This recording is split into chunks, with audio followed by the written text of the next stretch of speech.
नज़ीर साहब को इनवाइट करेंगे कि खुदा ने जो भी उनके दिल पर बोझ रखा है कलीसिया से शेयर करें।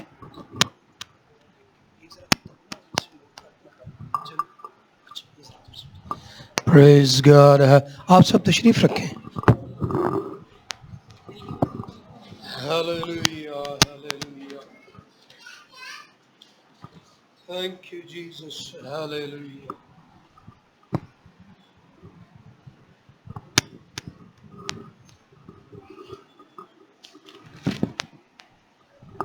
Praise God, hallelujah. आप सब खुश हैं? आइए यीशु के जलाल के लिए तालियां बजाएं।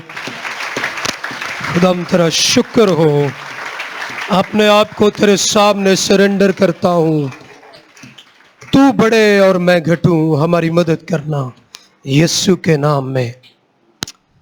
आज खुदावंद के ज़िंदगी बख्श कलाम में से एक बड़ी खूबसूरत बात जो मैं आपके साथ शेयर करना चाहता हूँ,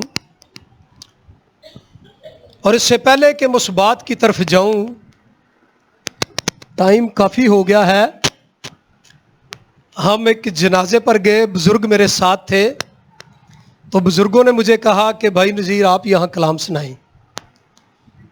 तो मैंने कहा चले मैं सुना देता हूँ। तो वहाँ पर मैंने खुदा का कलाम शेयर किया, और जब कलाम ख़त्म हुआ हम बैठे हुए थे तो कहते हैं भाई जी आज तो मौजज़ा होया है। मैंने कहा जी कौन सा? कहने तुसी 15 मिनट कलाम ख़त्म कर देता है, ये बहुत बड़ा मौजज़ा हुआ है। तो मैं आपको बताना चाहता हूँ आज ये मौजज़ा नहीं होगा, 15 मिनट में तो बिल्कुल ख़त्म नहीं होगा। सो ये मौजज़ा आज तो नहीं होगा, हाँ आने वाले टाइम में शायद कभी ये मौजज़ा हो। आइए हम खुदावंद के ज़िंदगी बख्श कलाम की तरफ, खुरूज की किताब और उसका 14वां बाब और उसकी 30 और 31 आयत। आज का जो टाइटल है, मजमून है, वो है खुदा के अजीम काम। अजीम खुदा का अजीम काम, अजीम काम खुदा के। जी, खुरूज की किताब 14वां बाब 30 आयत में यूं लिखा है, सो खुदावंद ने उस दिन इस्राएलियों को मिस्रियों के हाथ से इस तरह बचाया, और खुदावंद ने मिस्रियों को समंदर के किनारे मरे और पड़े हुए देखा। इस्राएलियों ने देखा कि मिस्री मरे हुए पड़े हुए हैं, और इस आयत को मैं फोकस करने लगा हूं।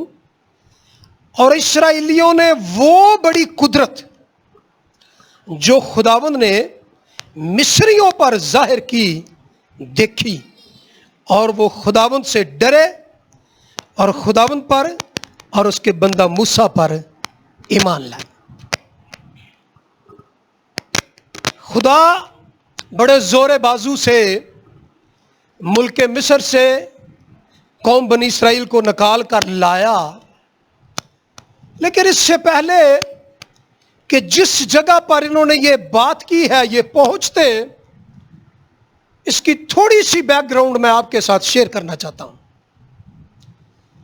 पहली बात तो ये है कि ये जो अजीम काम है, यहां लिखा है ना, बड़ी जो कुदरत उन्होंने देखी, ये है the great work of God.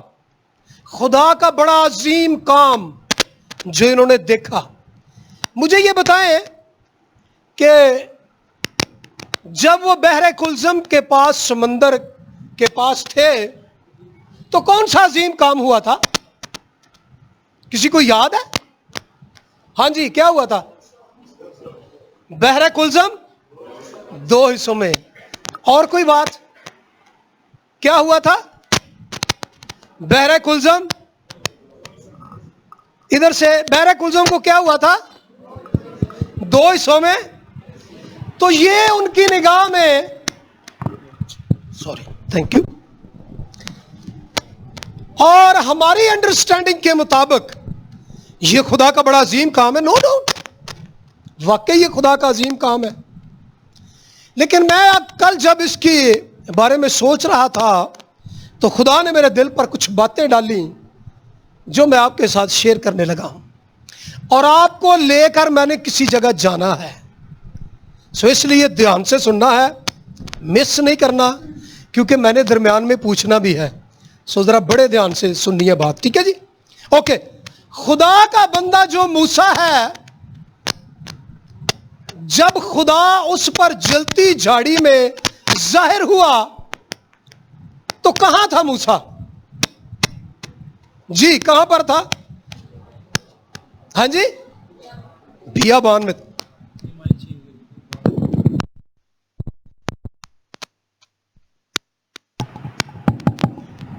थोड़ी सी इंटरप्शन हुई है लेकिन चले। ओके, क्या हो रहा है? वायर तो नहीं कर रही?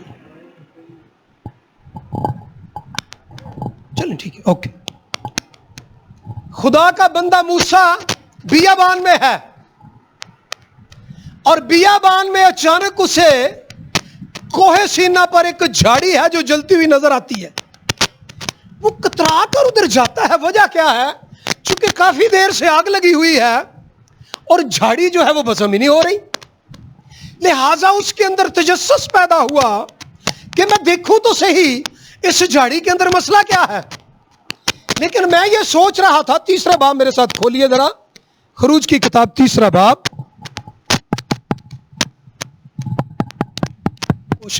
हेलो, कोशिश करें जरा माइक मुझे गड़बड़ ना करे, चुके गला ना मेरा खाए।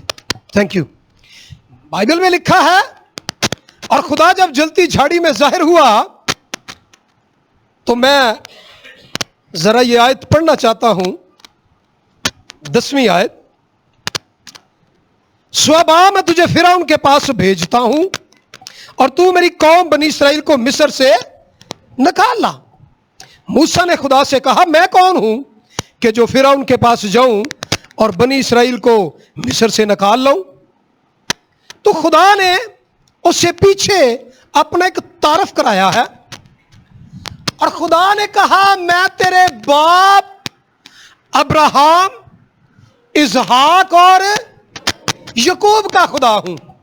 होल्ड ऑन, मुझे यह बताएं कि अब्राहम, इसहाक या याकूब में से उस वक्त कोई बंदा जिंदा था? नहीं। अब ये उनके बाप दादा की बात बताई जा रही है। और मूसा की जो परवरिश हुई वो 40 साल पता कहां पर हुई थी? बादशाही महल के अंदर। और जिस महल के अंदर बचपन से वो जवान हुआ, वहां का खुदा कौन था? सोचने वाली बात है कि मूसा मिस्री घराने के अंदर परवरिश पा रहा है और वहां उनका खुदा कौन था? उनके तो खुदा बुत थे, देवता थे, अस्तारात और वटेवर जो भी उनके नाम थे। बचपन से लेकर 40 साल की उम्र तक उस महल के अंदर जो भी पूजा पाठ होती होगी वो तो ऐसे खुदाओं की थी जो बुत थे। और अगर उसने बचपन से इस चीज को 40 साल तक देखा तो क्या उसके दिमाग पर असर नहीं होगा? मैं आपको बताऊं, पाकिस्तान को बने हुए 75 साल हो गए, हिंदुओं को यहां से गए हुए 75 साल हो गए। आप मुझे बताएं, क्या अभी तक हिंदुआना रस्में पाकिस्तान में नहीं है कि नहीं? आप अपनी शादियों पर ही देख लें, हम ऐसी ऐसी रस्में परफॉर्म करते हैं जो हिंदुआना है। मुझे याद है कि जब मेरी शादी हुई तो हमारी बड़ी वालदा होती थी, यानी मेरी वालदा 4 बहनें हैं और जो सबसे बड़ी थी वो जब आई तो कहती है, ठहरो ठहरो ठहरो, खारे ते मुंडे नूं चाढ़ना है। 1 मिनट, उन्हां आटे नाल पता नहीं उत्थे की डोइयां नाल बनाया, नक्शा बनाया, उहदे ते फट्टी रखी, फिर उन्होंने मुझे जो भी रस्में थी वो किया, फिर मुझे डोरी बांधी, पता नहीं क्या किया। और उसके बाद पता क्या करते हैं, 1 मिनट सारे पीछे हो जाओ, आटे नूं इंज नहीं करके ना हथ मार के ते जाके दरवाजे नूं मारन डईयां सन। मैं क्या अम्मा ये की करन डए हो? कहंदे वे पुत्रा बेसगनी नहीं होनी चाहिए। तो मैंने कहा ये आपने कहां से सीखा? लो प्यो दादे तो असी करते आए। 70 साल हो गए हिंदुओं को यहां से गए हुए, रस्में आज तक हमारे दिमागों के अंदर है। तो मूसा तो बचपन से परवरिश पाकर उस माहौल में जवान हुआ, क्या उसके दिमाग पर असर नहीं हुआ होगा कि खुदा किस तरह का है? डेफिनेटली हुआ होगा। अच्छा चले, मूसा तो 40 साल रहा। इस्राएली कौम कितनी देर से वहां पर थी? 400 साल से ज्यादा अरसा। कितनी देर? वो उनका बाप दादा अब्राहम, इसहाक और याकूब, उनकी भी सैकड़ों साल उम्र हुई।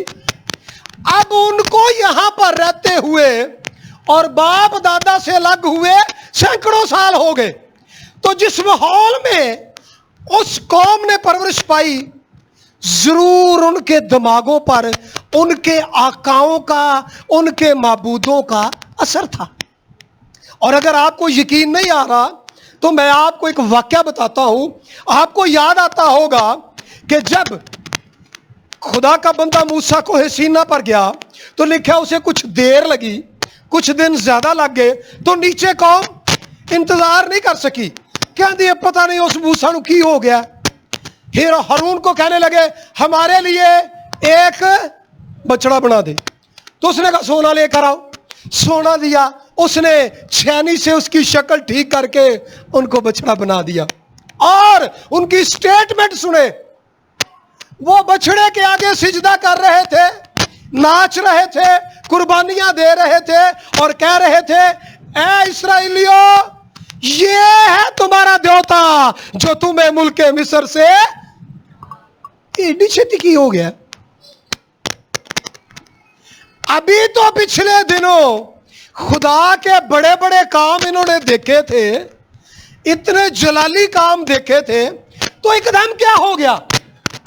इसका यह मतलब है कि उनके दिमागों पर जिस माहौल और जिस कल्चर के अंदर वो रहते थे उसका असर था।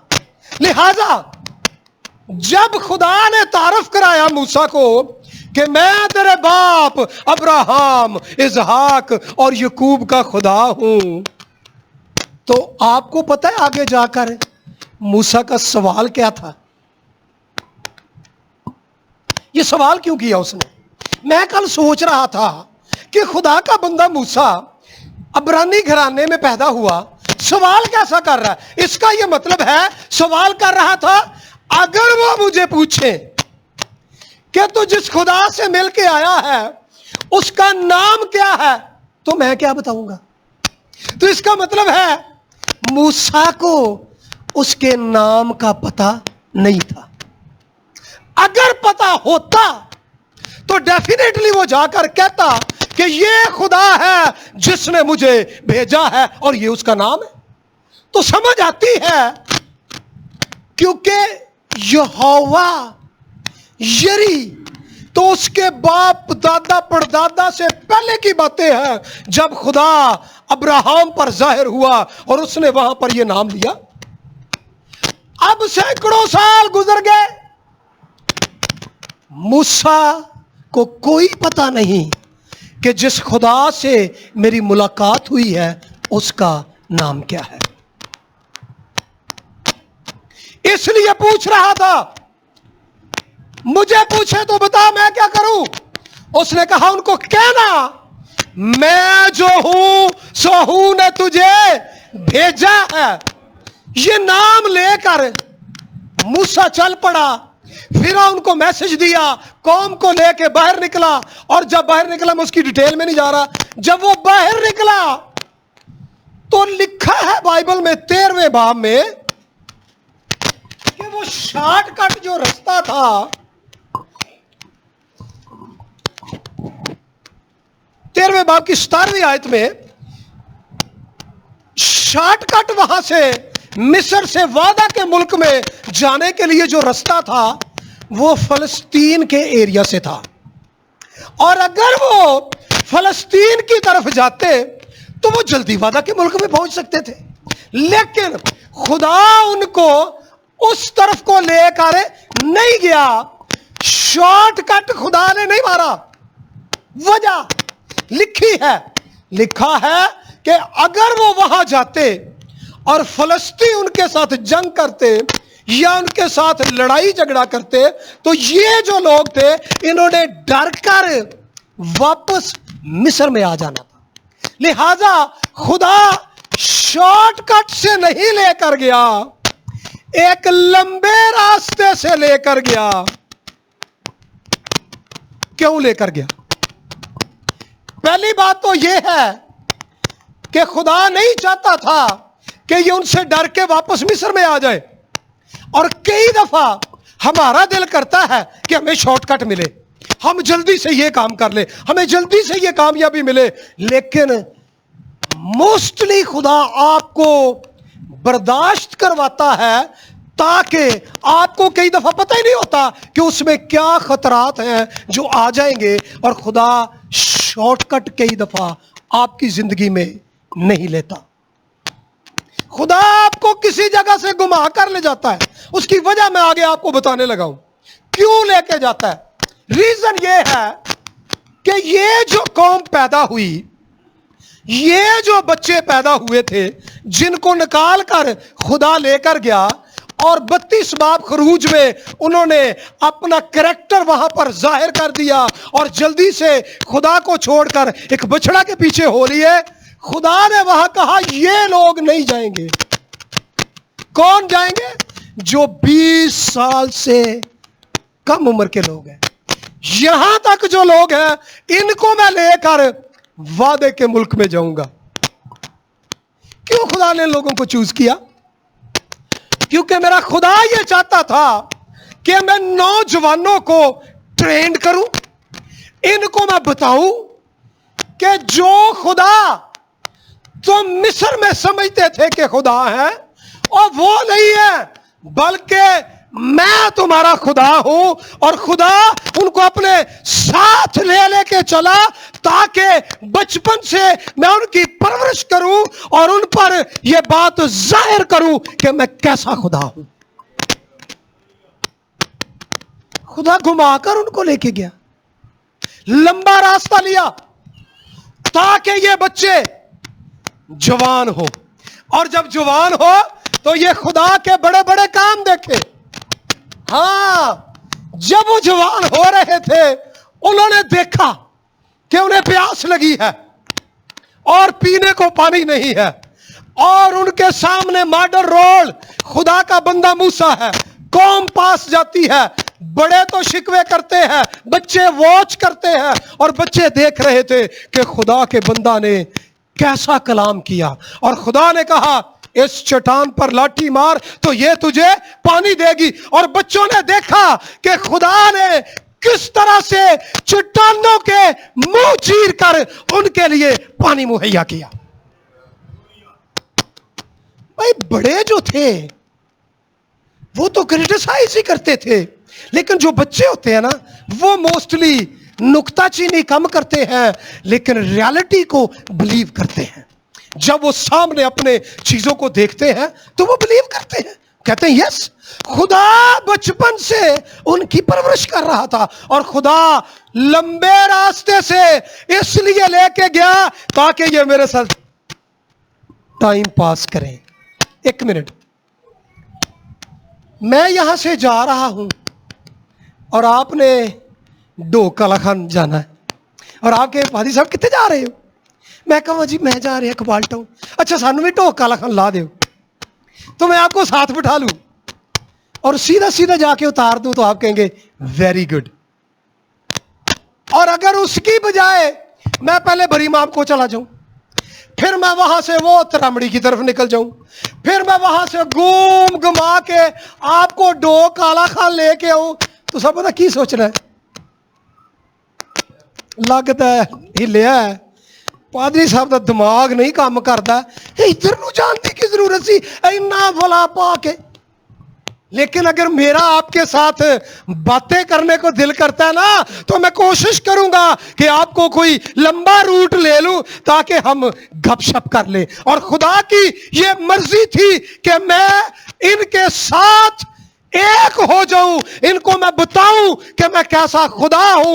इसलिए वो लंबा रास्ता लेकर गया ताकि उनके सामने अपने जलाल को जाहिर करें। ये आज जो कह रहे थे कि हमने खुदा की कुदरत देखी है, ऐसे ही नहीं कह रहे थे।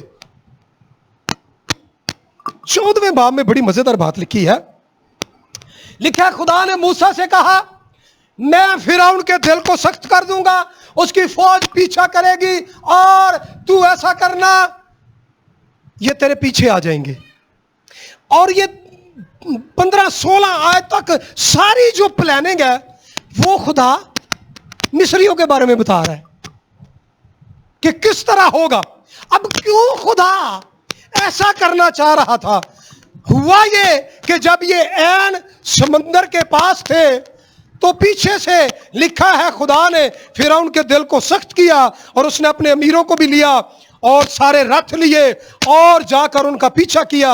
और लिखा है 11वीं आयत में, और वो मूसा से कहने लगे, लोग जब पीछे देखा खौफजदा हो गए, आंखें उठाई। बल्कि मैं 10वीं आयत से पढ़ता हूं, और जब फिरौन नजदीक आ गया तब बनी इस्राएल ने आंखें उठाकर देखा कि मिस्री उनका पीछा किए चले आते हैं और वो नहायत खौफजदा हो गए।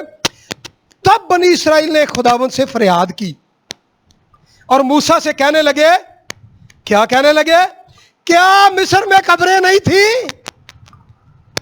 ओ मूसा, ओए बंदे ने सानू घेर लिया फौज ने, क्या हमारे लिए मिस्र में कब्रें नहीं थी कि तू हमें यहां बियाबान में हलाक करवाने के लिए ले आया?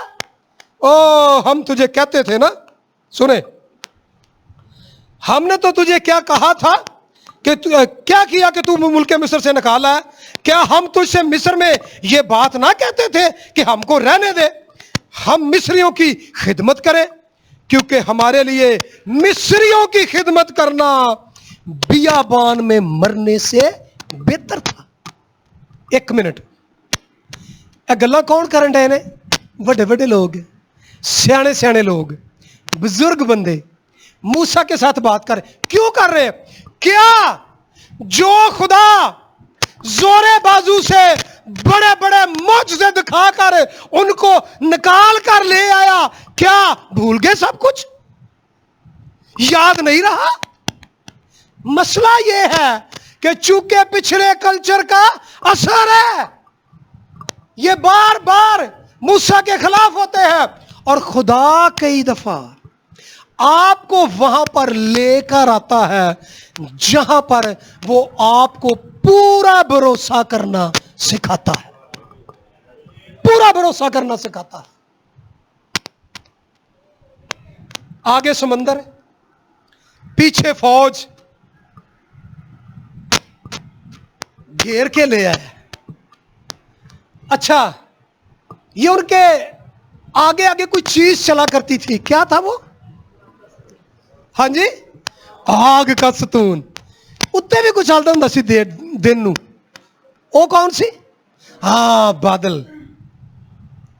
एक फरिश्ता भी उनके आगे आगे चला करता था, आग का सतून भी चला करता था।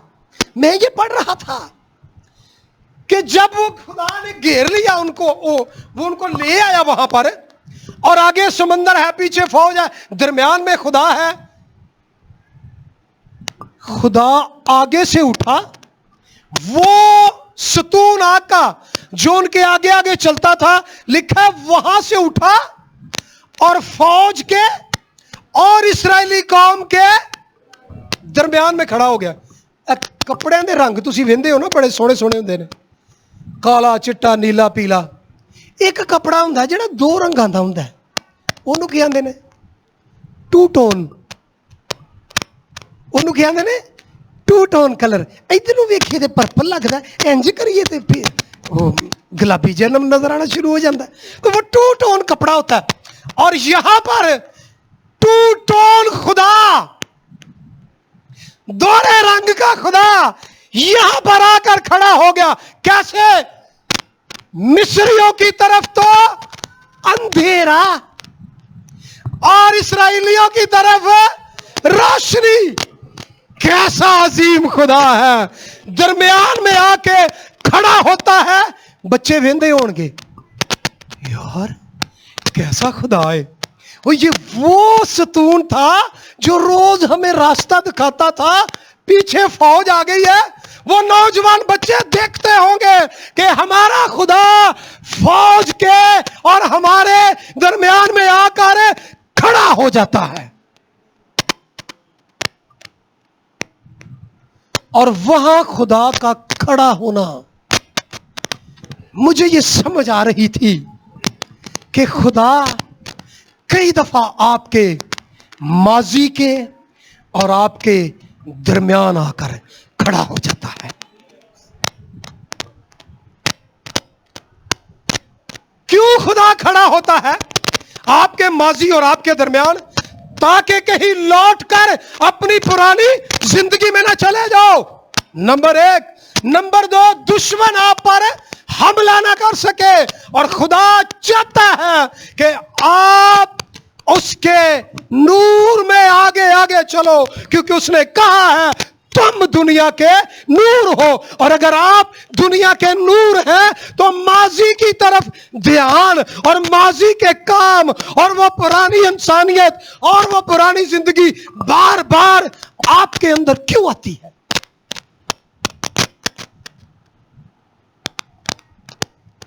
क्योंकि उसकी रीजन ये है कि हम यहां के माहौल का असर कबूल करते हैं और हम बार बार अक्सर खुदा की तरफ जाने की बजाय दूसरी तरफ निकल जाते हैं। खुदा नहीं चाहता कि ऐसा हो।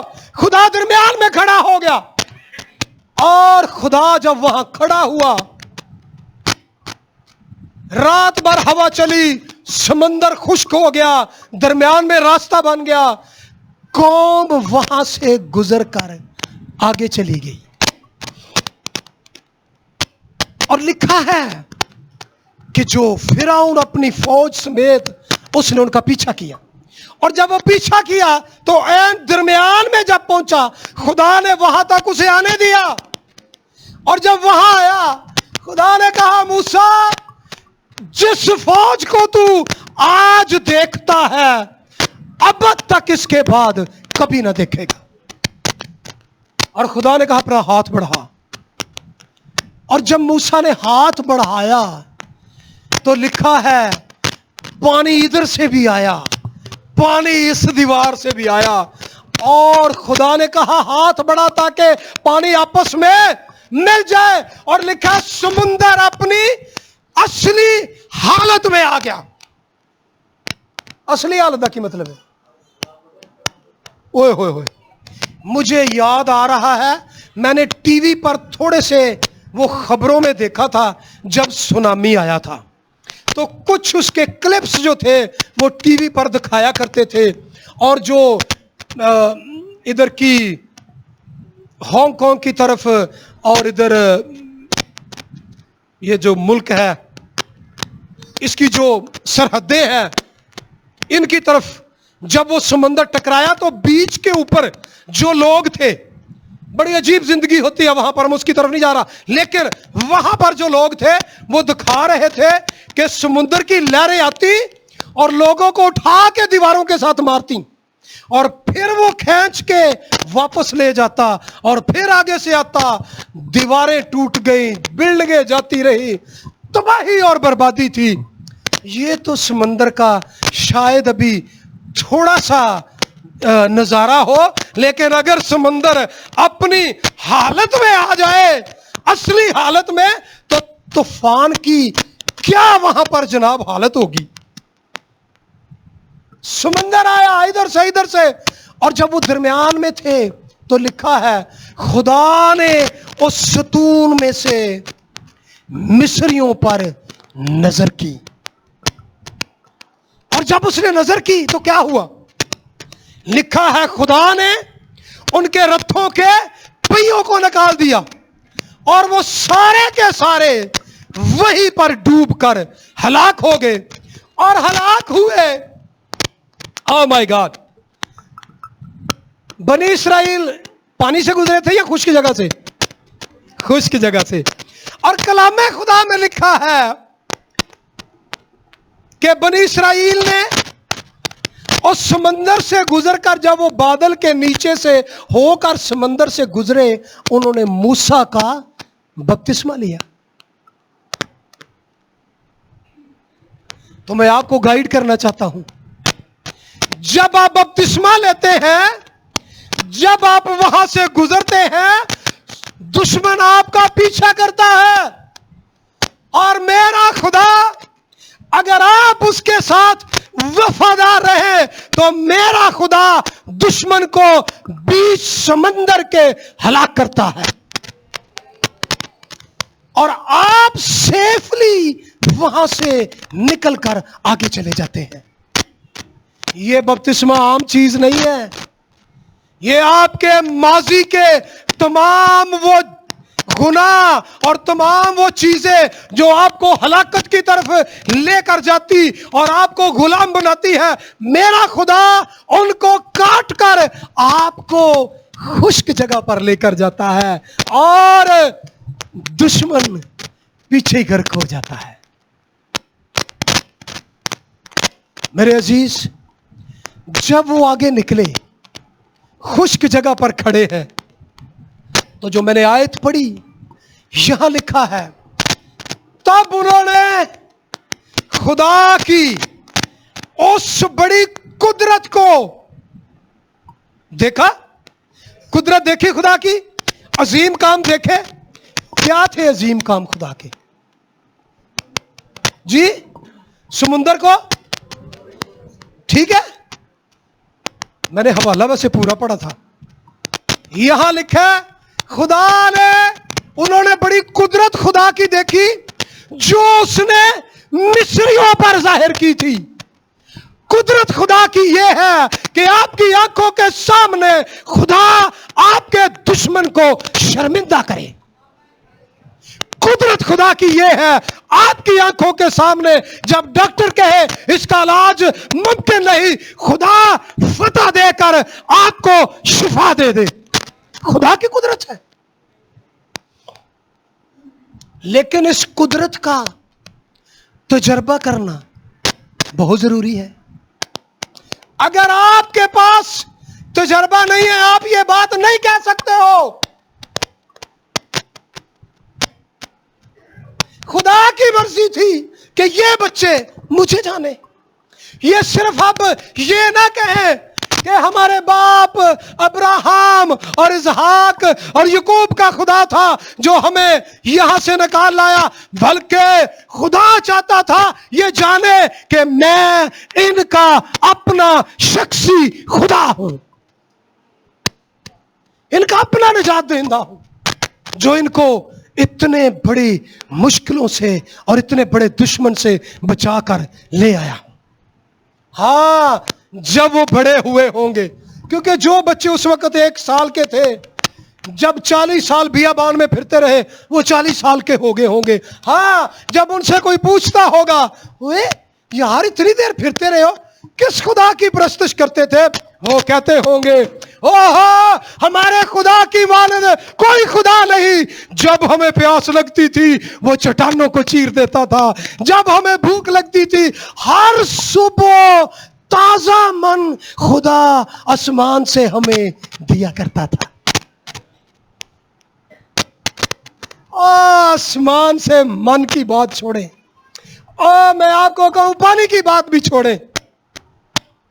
बच्चे कहते होंगे, अच्छा 1 मिनट, आप खड़े हो, इससे छोटा बच्चा भी है, आप भी खड़े हो, इधर आए, दोनों आ जाओ, जल्दी से जल्दी से जल्दी से आ जाओ, आ जाओ, आ जाओ। ये जो बच्चा है और ये जो बच्चा है, ये कद में बराबर है, छोटे बड़े हैं। निक्के दे कपड़े इनू आ जाएंगे? क्यों? आदि जुत्ती इनू आ जाएगी? क्यों नहीं आएगी? क्योंकि इहदा कद छोटा है, उहदा कद वड्डा है। यही गल है ना, जुत्ती नहीं पूरी आ सकती। थैंक यू वेरी मच, आप चले। जुत्ती नहीं ना पूरी आ सकती। वो बच्चे जो 1 साल के थे वो बड़े होकर 40 साल के हो गए, कद नहीं वधिया? वधिया।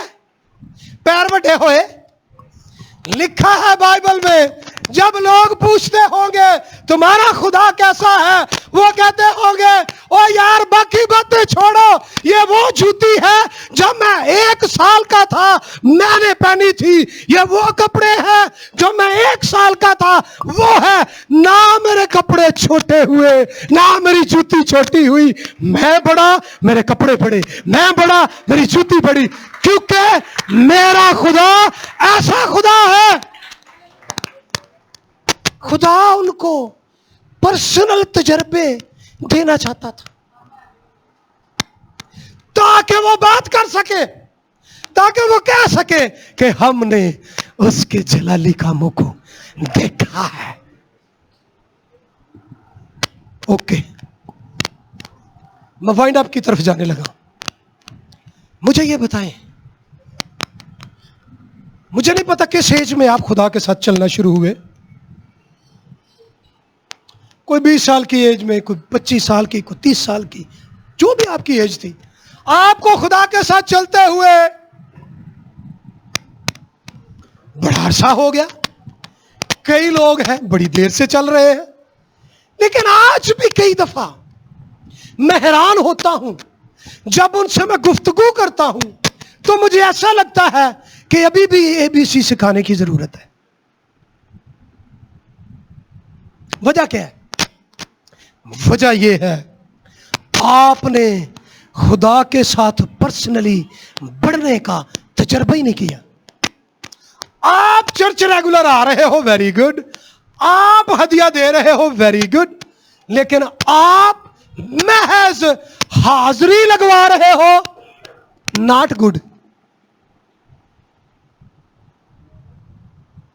मैं नहीं चाहता कि मैं सारी जिंदगी इस चर्च में बस हाजिरी लगवाने वाला ही रहता।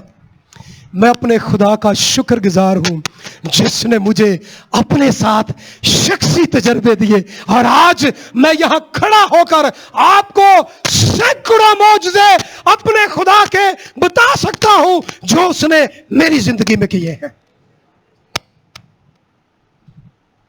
और यही हर एक के लिए मेरे खुदा की मर्जी है। आप कहां पर हैं? बड़े हैं? नहीं बड़े? अगर आप अभी तक नहीं बढ़े तो कौन सी कुदरत है जो खुदा की आपने देखी है? हां, आपकी अम्मी दुआ करती है, वेरी गुड, आपके अब्बू दुआ करते हैं, वेरी गुड, बहुत अच्छी बात है, लेकिन आप अपने मां बाप की दुआओं से ज्यादा देर नहीं चल सकोगे। सही बात आपको बताऊं।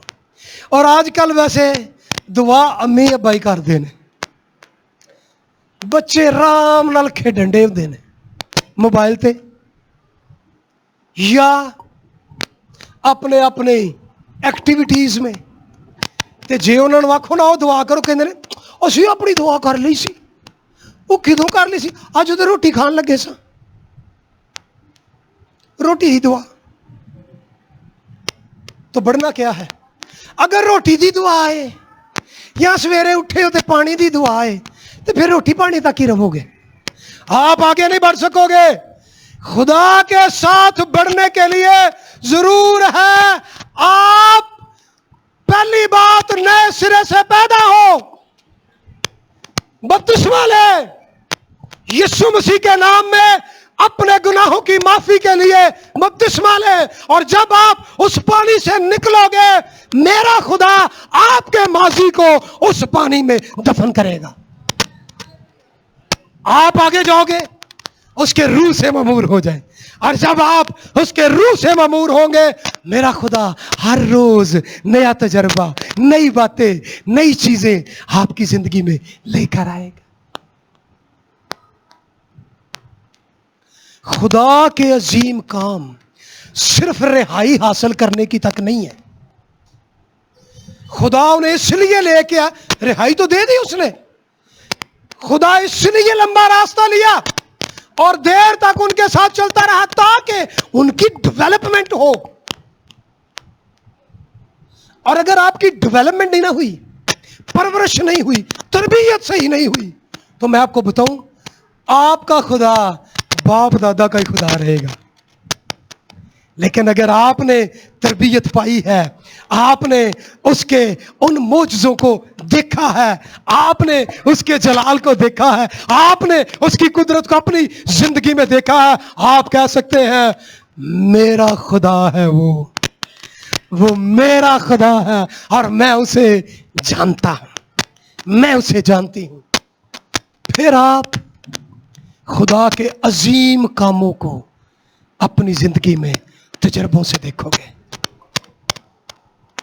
मेरे अजीज, मेरी सिर्फ आपसे एक रिक्वेस्ट है और वो ये है, खुदा अब बहुत देर तक मुझे लग रहा है बर्दाश्त नहीं करेगा।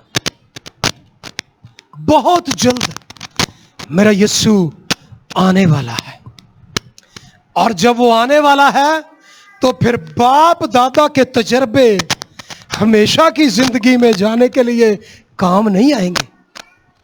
आपके अपने शख्सी और जाती तजर्बे होंगे जिसकी बुनियाद पर आप हमेशा की जिंदगी में दाखिल हो सकोगे।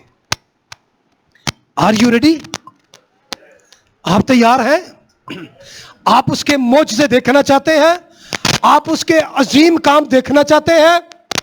कदम बढ़ाएं, तौबा करें, पाकरू से मामूर हो जाएं और जिंदगी खुदा के साथ बढ़ने के लिए बसर करें।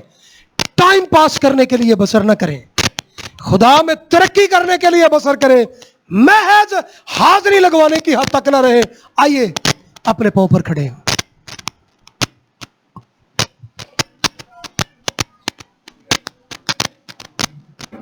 मैं आखिरी बात करूंगा, इसके बाद हम दुआ करेंगे। 14वें बाब की आखिरी आयत जो मैंने आपके सामने पढ़ी वो यूं है, और इसराइलियों ने वो बड़ी कुदरत जो खुदावंद ने मिस्रियों पर जाहिर की देखी और वो लोग खुदावंद से डरे और खुदावंद पर और उसके बंदा मूसा पर ईमान लाए। लिखा है जब ये काम सारे देखे, तजर्बा हुआ खुदा का, पर्सनली देखा, अपने दुश्मनों को समंदर में गर्क होते देखा, अपने माजी को दफन होते देखा, तो लिखा है तब वो उठकर खुदा की हम्द के गीत गाने लगे और कहने लगे हम खुदावंद की सना गाएंगे क्योंकि वो जलाल के साथ फतेहमंद हुआ है। उसने घोड़े को सवार समेत समंदर में डाल दिया। खुदावंद मेरा जोर, हालेलुया, पर्सनल खुदा हो गया। खुदावंद मेरा जोर और राग है, वो मेरी निजात ठहरा। ये वो खुशी के गीत हैं जब आपकी जुबान से निकलना शुरू हो जाएंगे, जब आप खुदा में आगे बढ़ेंगे। मैं नहीं चाहता आपको हर दफा जब हम मीटिंग शुरू करें तो आपको कहा जाए आओ गीत गाइए ते तुसी एक दूजे का मुंह देखो। नो, जब कहा जाए कि हम प्रस्तुत के लिए आए हैं उस वक्त मेरा ख्याल है कहने की जरूरत नहीं है। जो जिंदगी में खुदा ने काम किया है उसकी बुनियाद पर जब आप आएंगे आपके हाथ खुद ब खुद उठेंगे। आप खुद कहेंगे मेरा खुदा मेहरबान है, क्योंकि आज सुबह जब मैं उठा तो मैं जिंदा था। आज सुबह जब मैं उठा मेरी सांसें काम कर रही थी। बहुत से लोग इस दुनिया में से चले गए और तूने मुझे जिंदा रखा है, तेरा शुक्र हो। आज जब मैं उठा मैं तंदुरुस्त था, तूने मुझे बीमारियों से बचाया, तूने मुझे संभाला, मैं तेरा शुक्रगुजार हूं। तू मेरा जोर है, तू मेरा जोर है, तू मेरी पनाह है, तू मेरा अपना खुदा है। हालेलुया, हालेलुया, हालेलुया, तू मेरा अपना खुदा है। हालेलुया,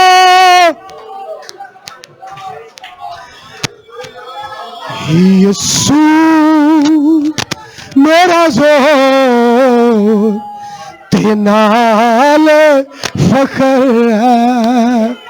यीशु मेरा जोर, ते नाल फखर है।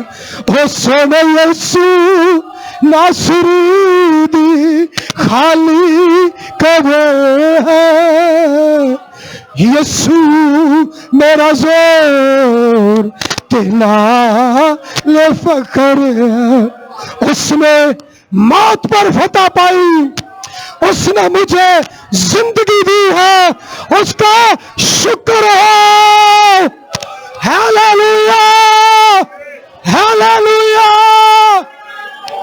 वो मुझे हर सुबह जगाता है, वो मुझे जोर देता है, वो मेरी हिफाजत करता है, वो मुझे जिंदगी देता है, वो मुझे चलने फिरने की कुव्वत देता है। वो मेरा खुदा है। Oh hallelujah, hallelujah.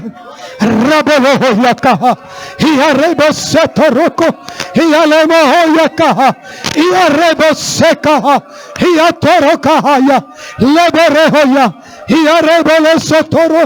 Hallelujah, hallelujah, उसे अपना खुदा माने। हालेलुया, ओ हालेलुया, हालेलुया, उसे अपना खुदा बना ले। वो आपके बाप दादा का खुदा नहीं, बल्कि वो मेरा आपका जाती खुदा है। हालेलुया, हालेलुया, रब ज़करा याले मोहोया का या बरे सथरो कोलो याले मोहोया या रे बोले सथरो या कले मोहोया या बोले आया या तोरे कले होया या मले आया या बरे आया कहा या मले आया कहा या तोरा होया। ओ हालेलुया, ओ हालेलुया।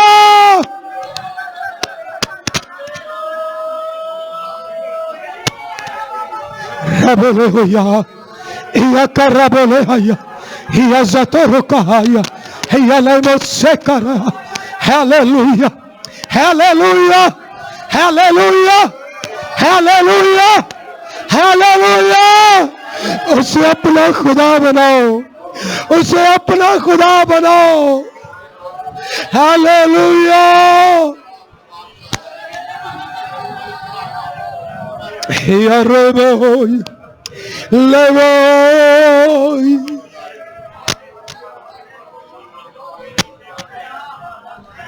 hiya reboy। कलीसिया चर्च,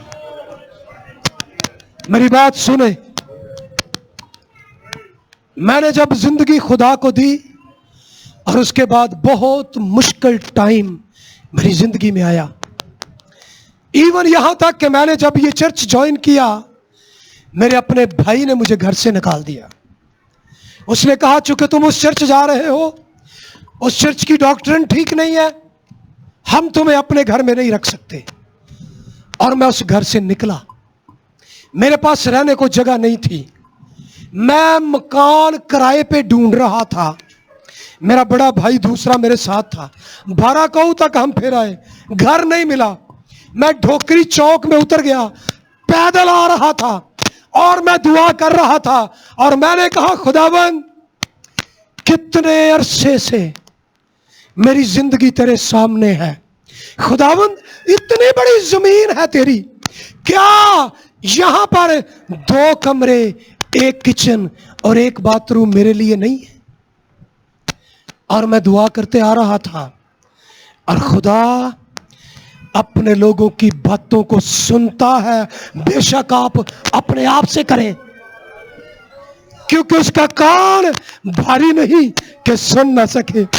मैं अपने आप से बातें कर रहा था, लाल मस्जिद के पास मुझे एक शख्स मिला। उसने कहा क्या बात है, बड़े परेशान हो? मैंने अपना मसला बताया। उसने कहा मुझे क्वार्टर लॉट हुआ है जिसमें 2 कमरे, 1 किचन, 1 बाथ है, तुम वहां चले जाओ और वहां रहो।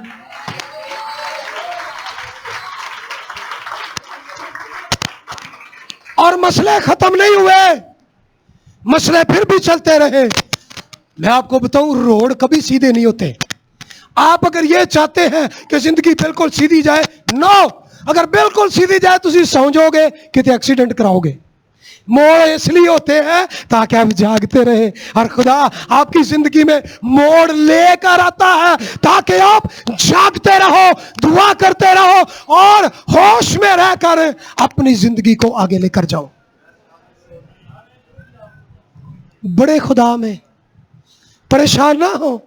कई दफा खुदा आपको वहां पर लेकर आएगा जहां आपको उम्मीद नजर नहीं आएगी, लेकिन मैं आपको बताना चाहता हूं, जहां पर आपको आगे उम्मीद ना नजर आए वहीं से खुदा रास्ते बनाना शुरू कर देता है। God bless you.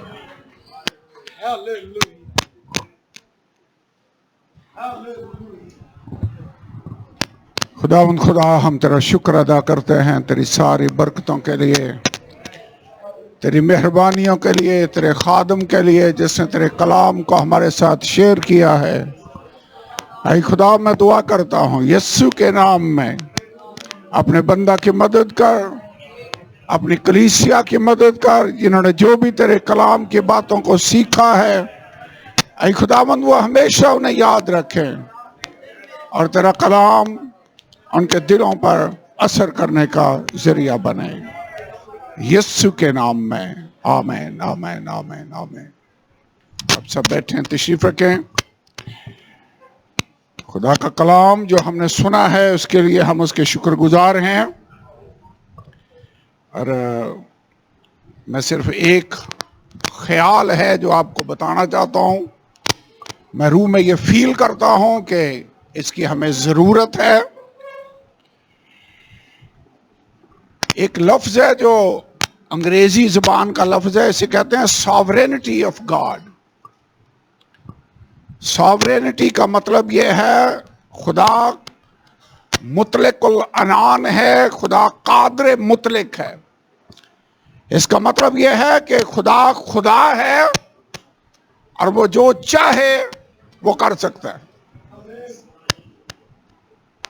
भाई यही एक बात है जो मैं चाहता हूं आप याद रखें कि खुदा खुदा है, हम मिट्टी हैं, हम खाक हैं, और खुदा का हाथ आप रोक नहीं सकते। वैसे स्टॉप कर सकते हैं, कोशिश करें तो नहीं कर सकते। यिर्मयाह 18 बाब में मैं पढ़ रहा था, यिर्मयाह को खुदा एक कुम्हार के घर में लेकर गया और वो उसे बर्तन बना रहा था। बर्तन बिगड़ गया, उसने उस मिट्टी को फेंका, दूसरी मिट्टी ली, एक नया बर्तन बना लिया। कई दफा उसी मिट्टी से दूसरा बर्तन बना लेता है। फिर खुदा ने यिर्मयाह से कहा है, बनी इस्राएल से कहा है, जैसे मिट्टी कुम्हार के हाथ में है तुम मेरे हाथ में हो। कुम्हार जैसा चाहे उस मिट्टी से बर्तन बना सकता है। वैसे मिट्टी कह सकती है कि तूने मुझे गिलास बनाया है, तूने मुझे प्लेट क्यों नहीं बनाया? किसकी मर्जी है? मिट्टी नहीं इतराज कर सकती, वाकई नहीं कर सकती।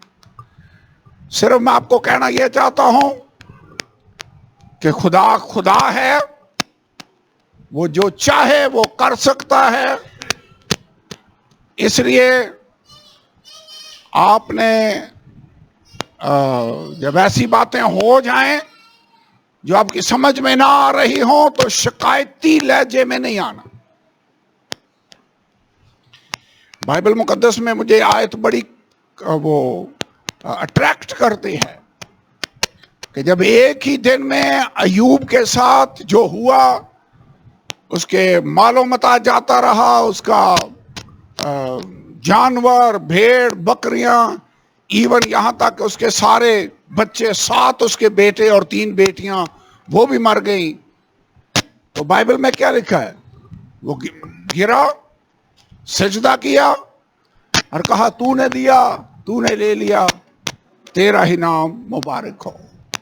और जो आयत मुझे अट्रैक्ट करती है वो यह है कि इन सब बातों में अयूब ने ना तो अपने लबों से खता की और ना खुदा पर बेजा काम का ऐब लगाया। यह नहीं कहा खुदावन तूने यह जुल्म किया है, तूने ये मुझ पर ज्यादती की है कि तूने मेरे बच्चे ले लिए हैं, तूने मेरे साथ जो भी हो गया है, मेरा सब कुछ जाता है, ये चंद घंटों में मैं यहां से यहां आ गया हूं। अयूब ने शिकवा नहीं किया। शिकवा मिट्टी वैसे कर सकती है, शिकवा कुम्हार के सामने नहीं कर सकती। आपने भी याद रखना है सिर्फ कि खुदा खुदा है। शिकवे, शिकायतें, बुड़बड़ाना लफ्ज बाइबल में इस्तेमाल हुआ है उस वक्त होता है जब हम ये फील करते हैं कि ये मेरा हक है, ऐसे खुदा को करना चाहिए था, फिर हम ऐसा करते हैं। ऐसे होना चाहिए था, ऐसे क्यों नहीं हुआ, फिर आप बुड़बड़ाते हैं। सो जिंदगी में प्रॉब्लम्स आएंगी, मुश्किलात आएंगी, हमने बुड़बड़ाना नहीं है, शुक्रगुजार रहना है। खुदावन तेरा शुक्र हो। और एक बात याद रखनी है कि गॉड इज सॉवरेन, वो मुतलकल अनान है, वो कादिर मुतलक खुदा है। वो समझ लें खुदा खुदा है और हम इंसान हैं। और वैसे एक बात यकीनी है कि वो मोहब्बत करने वाला खुदा है, और जो भी वो हमारी जिंदगी में आने देता है, हमें गो उस वक्त समझ ना आ रही हो तो भी वो बेहतर करता है। भरोसा है। वैसे कई दफा बच्चों को समझ नहीं आती कि हम उन्हें क्यों इस बात से मना कर रहे हैं। वो समझते हमारे साथ बड़ा जुल्म कर रहे हैं, हमें चॉकलेट नहीं दे रहे, बड़ा जुल्म है, रोते हैं। लेकिन हम अगर उनको नहीं दे रहे या किसी बात से मना करते हैं तो हम जानते हैं बाप होते हुए कि उनके फायदे के लिए ये किया जा रहा है। सो याद रखना है खुदा खुदा है। आपको नहीं भी समझ आ रही कि ये हो रहा है ऐसे तो क्यों हो रहा है, ये ऐसे हुआ है तो क्यों हुआ है, बस एक बात याद रखनी है कि खुदावंद मैं मिट्टी हूं, तो मेरा मालिक है, और जो भी हो रहा है मैं इसके लिए अपने आप को तेरे ताबे करता हूं और तेरा शुक्रगुजार हूं। बुड़बड़ाना नहीं है, शिकायत नहीं कर रही, और खुदा के हाथ साथ शुक्रगुजारी के रवैये में रहना है। और याद रखना है, सिर्फ एक ही बात है जो याद रखनी है कि खुदा खुदा है और मैं मिट्टी हूं। खुदा हमारा कुम्हार है, हम उसके हाथों में मिट्टी की तरह के हैं। आइए दुआ करें। खुदावंद खुदा, मैं तेरा शुक्रगुजार हूं। मेरी दुआ है तेरे ये बेटे और बेटियां